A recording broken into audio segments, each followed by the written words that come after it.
How is everyone? Side note, that worship was sweet. I love that we're doing Christmas songs during Advent. I told you guys last week, I've hated Christmas songs growing up. I've never been a big fan. But these are songs of a response to, we're calling this series The Longing, and these are songs of response to the longing that we had for a king to come, and now we are. So it is even just sweet. We might even respond in some tonight, but that's just been a really special moment for me. But we are in week 2 of our longing series over Advent. And Dana kicked us off amazingly last week. It really was good. But one of the things I love that she pointed out is Advent's actually the beginning of the church calendar. It's the end of the year for us, but this is kind of our New Year's, New Us series we're doing, I guess. We're calling it The Longing. And my hope for tonight is really for it to be a beautiful moment of encounter. I'm going to be relatively short tonight, like hold me to it, 25, 30 minutes max. Yes. I did 21 minutes in my room because 5 minutes just happens elsewhere. I think I'm adding 5 right now. I literally have 2 slides. So time starts now, all right? But it's okay. So last week, Dana's led us through kind of this broad intro to Advent. And it was kind of a moment of remembering the dichotomy between the culture at large when Jesus was born and kind of the kingdom he brought, as opposed to, the dichotomy between the kingdom he brought and the culture at the time. It was a very dark, bad time. She mentioned, families were literally throwing their kids out in exchange for food. And the Davidic line of kings who were these were from a holy, holy man, were now known as the murderers and the thieves. So times were very bad. I loved this call that she just said, our call is not simply just to save a few souls so that things will look a bit different or we will do things a bit different, but through holiness, through prayer, through courage and hard work to discover the ways in which we can seek justice without violence and peace without tyranny. Totally countercultural to the moment, but we get to choose to live in lightness or in dark. So we know that things were getting really bad, and my hope for tonight really is, I did actually have 2 slides for tonight. If you want to put the first one up. Whoa. 2 slides. The first one is just the name of the message. It might be up there somewhere, but really when I'm a kingdom without a king, that's really the heart of what this is tonight, is I think as we walk through Isaiah, a lot of it is a response to the people kind of trying to pick up the pieces, trying to benefit kind of having a good, strong nation without really having a king on the throne. Jesus, that is. So, if you can, open your Bibles up with me to Isaiah 11. It's like a little over halfway through your Bibles. And what I'm going to do, we're going to read that, Isaiah 11, 1 through 10, and then I'm just going to walk us through 3 moments in culture of times when they largely have desired the kingdom without the king. So, Isaiah 11, a shoot will come up from the stump of Jesse. From his roots, a branch will bear fruit. The Spirit of the Lord will rest on him. The Spirit of wisdom and of understanding. The Spirit of counsel and of might. The Spirit of knowledge and the fear of the Lord. And he will delight in the fear of the Lord. He will not judge by what he sees with his eyes or decide by what he hears with his ears. But with righteousness he will judge the needy. With justice, he will give decisions for the poor of the earth. He will strike the earth with the rod of his mouth. With the breath of his lips, he will slay the wicked. Righteousness will be his belt, and faithfulness the sash around his waist. The wolf will live with the lamb, and the leopard will lie down with the goat. The calf and the lion and the yearling together, and a little child will lead them. The cow will feed with the bear. Their young will lie down together, and the lion will eat straw with the ox. The infant will play near the cobra's den, and the young child will put its hands into the viper's nest. They will neither harm nor destroy on all my holy mountain, for the earth will be filled with the knowledge of the Lord as the waters cover the sea. In this day, the root of Jesse will stand as a banner for people. The nations will rally to him, and his resting place will be glorious. So basically what's going on here is back in 2 Samuel, go read it for yourself, but basically God promised David that he would establish his kingdom through him and that the line of David, his family, would reign forever. And so from the time that David was king until this moment where Isaiah is prophesying, it's been about 415 years, okay? 415 years of one family ruling one nation. So if you just need a little bit of context for that, does anyone know how long America's been a nation? Yes, but 242 years is the exact, okay? Almost twice that time, one family was leading this entire nation. And so I just kind of started to think of that in context. I'm like, man, what if we actually had one president or one family who were presidents from the beginning of time, well, not of time, but of America's, everything's about America anyway, so, from the beginning of America's history to 175 years from now, right? 415 years, when the king or the president in that case kind of fell off his throne, it would be total chaos. If Trump's family had been leading for 415 years, we'd definitely be in an interesting time. Whatever. Okay, so that's what's happening here, basically, okay? Basically what's happened is King Jeconiah, he was a Davidic king, made some really stupid moral decisions, got kicked off the throne, and now for the first time in 415 years, there's no Davidic ruler, and they're freaking out because it seems out of line with what God had promised. So Isaiah is literally prophesying into a moment, responding to this, and as he prophesies, he speaks of a time where there'll be justice without war and peace without tyranny, but most importantly, that the line of David will indeed reign forever, and we know he's talking about Jesus. But this is a moment of waiting. This is a moment when the kingdom of Judah honestly thought that God had lied to them. They felt naked, they felt weak, they felt exposed. But what's worse, honestly what is worse, is that they have a God who had never been anything but faithful to them. That from the beginning of time, every time, even when they didn't deserve it, he had been nothing but faithful. Had they just been able to sit back, look back at history, and just remember the ways he had, I think that their reality would look a bit different right now. But it doesn't. They're actually just preoccupied with just trying to pick up the pieces and get things back to the way they used to be. Because they're humans, and we are all creatures of familiarity, right? So does anyone else have or know of that uncle who's from the 60s, just always talks about Woodstock when they were just smoking the good stuff and loving on everyone, right? And now they live off the grid in Oregon and they come to one of every 5 Thanksgivings. And when they do, all you hear about is how cool they were in high school, right? Or how that they were just I was prom king, all this. We love familiarity. It's something that I think 60% of family hangouts are just reminiscing on the good old days, right? And that's what's happening here is they want things to get back to the way they were when a holy line of kings reigned. The problem is they wanted the benefits of the kingdom, the fruits of the kingdom, without the king. So that's where we are right now. Does that make sense? Is everyone alive? Okay, I'm sorry. I don't like just spewing out facts, but it's just the truth. So we fast forward about 650 to 700 more years. This is right when Jesus is about to be born. Overall, it's been 1,000 years since King David was king, and now 700 years with no king from the line of David. So you might be asking, how could they ever question God? Why would they ever think that he wouldn't come through on this one? Well, 700 years of thinking God had totally lied to your face is why they would question it, and that's how they got to this moment of freaking out. But it's at this moment where Jesus, the King of Jews, the Savior of the world, is born. And who is reigning at that time? Does anyone know? Herod. Herod the Great, self-proclaimed Herod the Great. Chris the Great.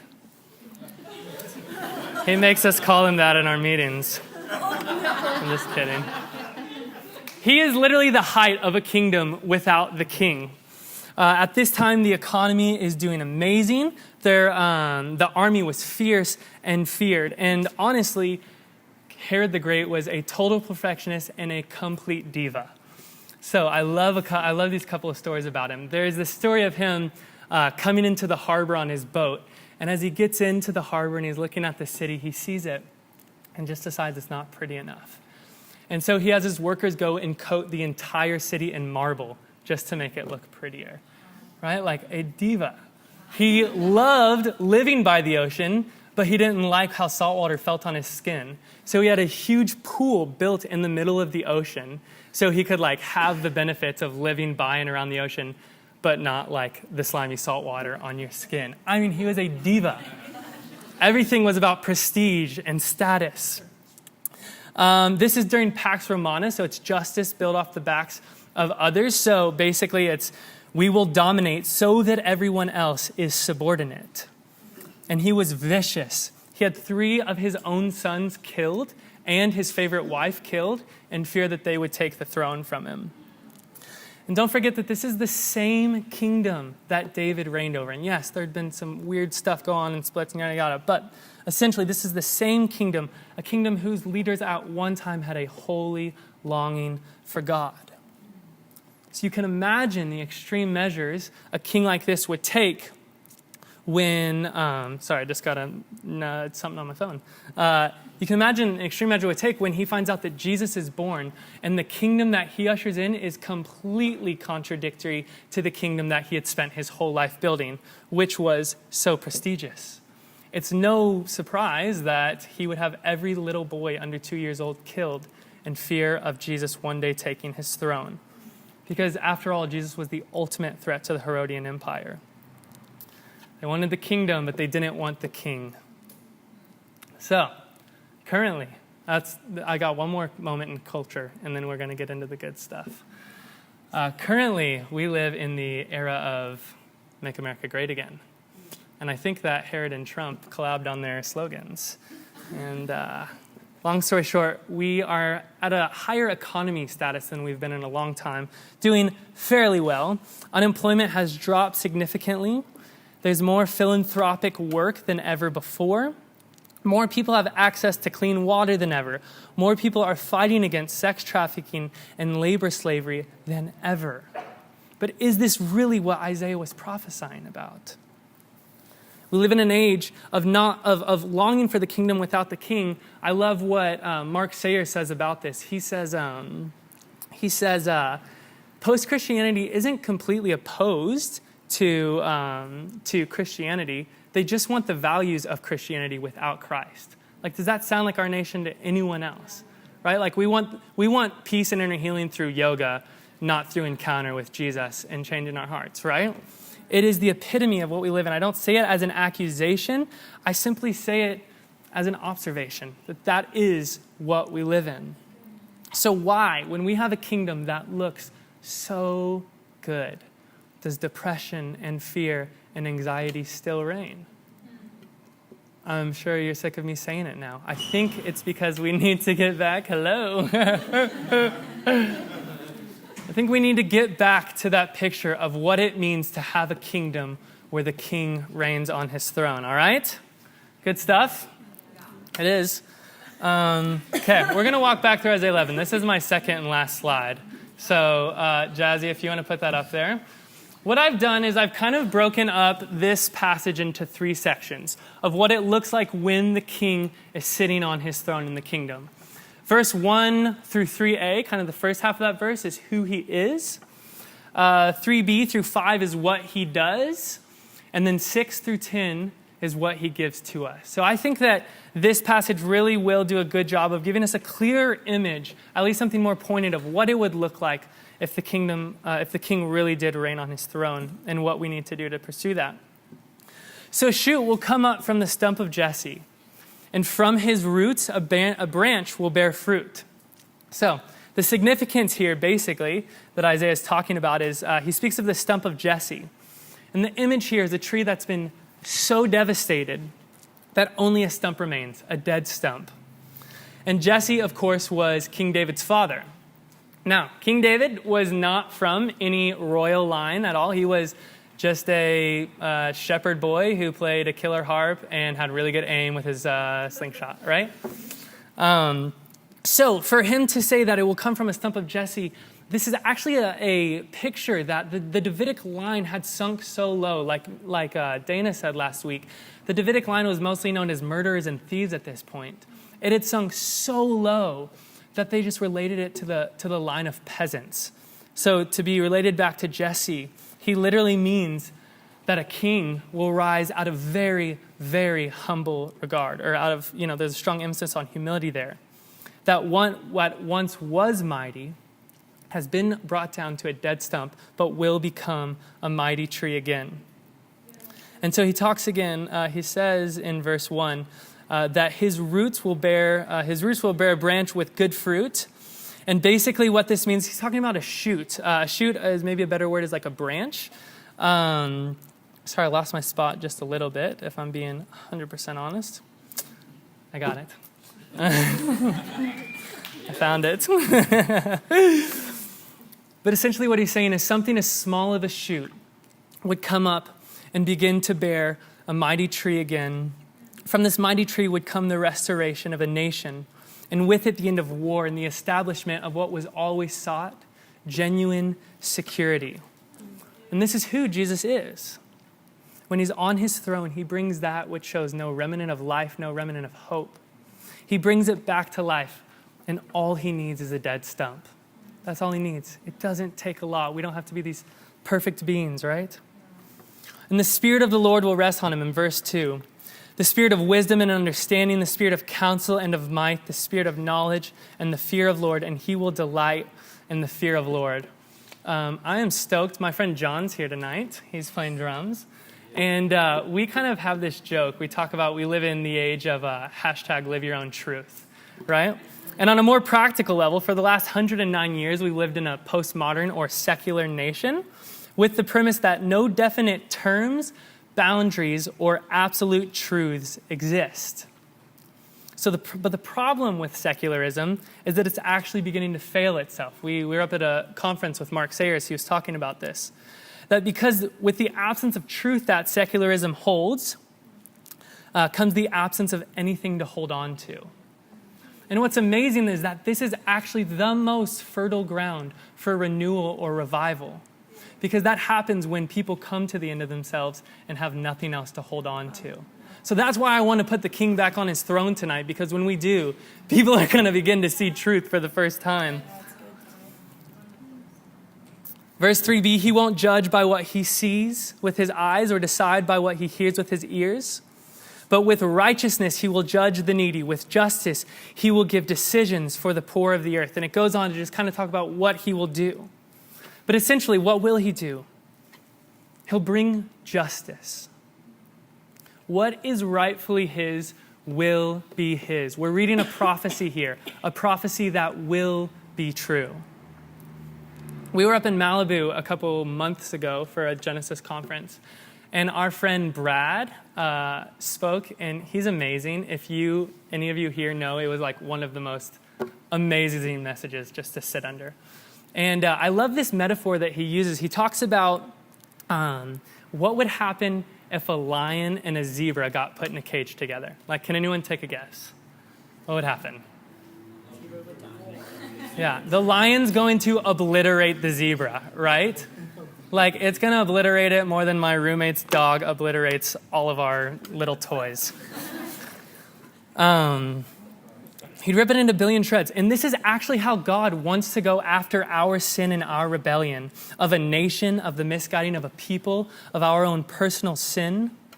But we have to understand that we're not the zebra, right? The zebra is our sin, is our rebellion. And as a beautiful gift of love, God will go after it and completely obliterate it so that you may live a life of true freedom. So what does a king do when he's on his throne?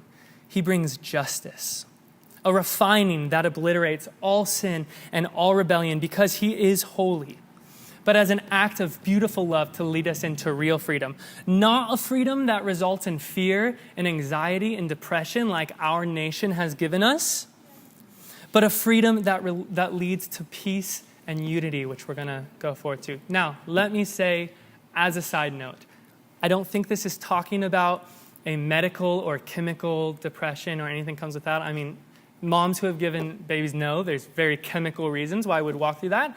I think this is much more talking about an anxiety that we give into, that our culture says, we need to care about this, we need to look this good, our Instagram needs to be this good. And those things, I mean, that's shallow to some extent, but even deeper, you guys know.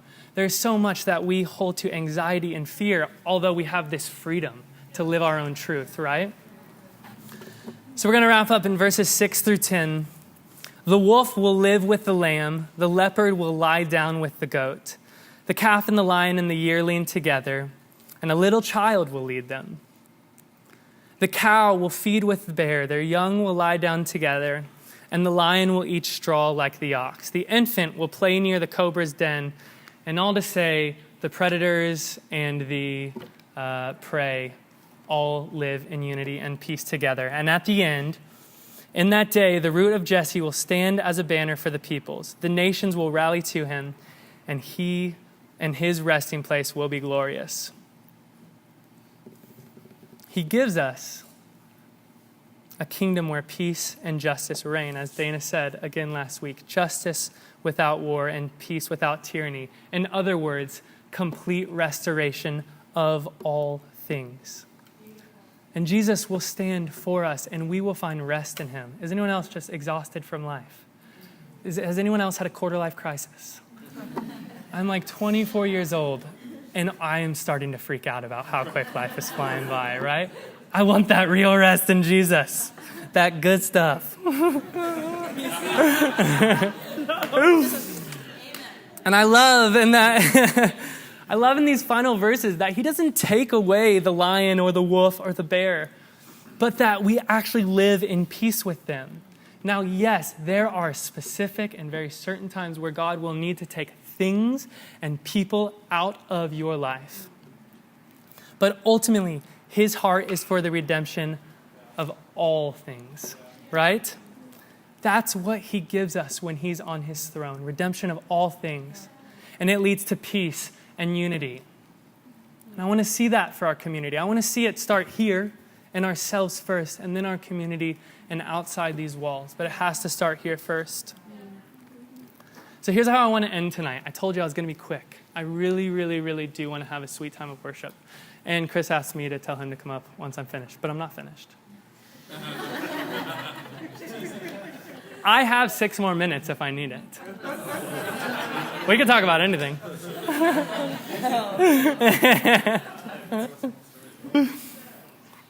I could tell some stories. If we want to see a day, if we want to see a day where the king reigns on his throne, then we have to live like we want to see it. Our longing can no longer be for a better economy, for a bigger army, for more status, for more wealth. But I do like the army metaphor in this case, that if an entire army just went rushing the front lines, what's going to happen? They're going to get obliterated. They're just running into war. But the army needs to come in from every side and in every angle. We need to know our specific roles. Not everyone can do everything. I would like to think I could do everything, but I can't. And, even in our community, where's my girl, Sam? This girl is amazing. She's got these blankets right here. And these blankets obviously come from a really beautiful story, but they're an opportunity. What we did, we spent about 2.5 hours the other night writing these messages of worth and value in them, and then rolling them up in these blankets. And then we get to go out, and anyone can take a blanket tonight and go and give them to a homeless person on the street who doesn't have anything else to keep them warm tonight. Sam is choosing to put the king on his throne in the homeless community. I'm bummed she's not here, but Heather, she's raising money right now for Dresscember. But it's this awesome time that she's putting the king back on his throne to fight against sex slavery, against labor slavery, by, raising money to support these people. So what is God calling you to? I mean, practically, what is God calling you to? We don't all need to preach a 30-minute message or go out on the street corners, and we don't all need to be going down and knocking down the doors of brothels. Those are really, really good things, but we need strategy. And we got a decent-sized group in here, and I think that there's a lot of things within us that God has gifted us with that we are passionate about to put the king back on his throne in our society. But we have to exercise them. So on a totally practical level tonight, I hope that you leave tonight inspired, convicted, to figure out what you are passionate about, what the Lord has gifted you with, to put him back on his throne in our kingdom. Okay? And then finally, I was talking to Chris this week while I was kind of preparing, and he gave us a really profound thought about Jesus. Can you believe it? No, I'm kidding. It's amazing. He always does that. But he talked about how the moments of Jesus encountering his people in the Gospels, they're not moments of people looking for a better job or more wealth or more prestige. They're people looking for a second chance, for forgiveness, for redemption of everything in their life. The king writes another story that only makes sense with the king. So tonight, very simply, where does the king need to take his place in your life? Where are you honestly pushing him off of his throne for the sake of a kingdom instead? And so we're going to close in worship. And you can come up. I want to encourage us tonight that we're not just singing songs. We are asking Jesus to take his throne in the kingdom of our hearts, in the kingdom of our nation. And it's not a passive thing at all. It's actually a very aggressive thing. Last night, I was driving home. The night just ended a little weird. Stuff happened. It was a good night, just weird. And I was driving home, and I just put on some worship music, and I just began worshiping. And I must have looked like an idiot. I mean, I was driving with my knees, and I was just like, Jesus! Jesus! You know, like, I was like, it was bad, but I was just having this beautiful moment of aggressively fighting the lies that Satan had spoken over me, of the lies that culture wants me to believe. It was aggressive, and the Lord met me there. So I want to encourage you tonight. This isn't just a time of singing songs. Oh, come, let us adore him. How sweet. I heard that on the radio this morning. No, this isn't a moment to... Oh, I'm telling you. I'm giving you some validity to this one. I'm saying those songs are songs of encounter. Let's encounter Jesus together tonight, okay? He's here. So stand up with me. Don't let this moment pass you by. It's going to be a very sweet moment. Chris, please. Isn't it amazing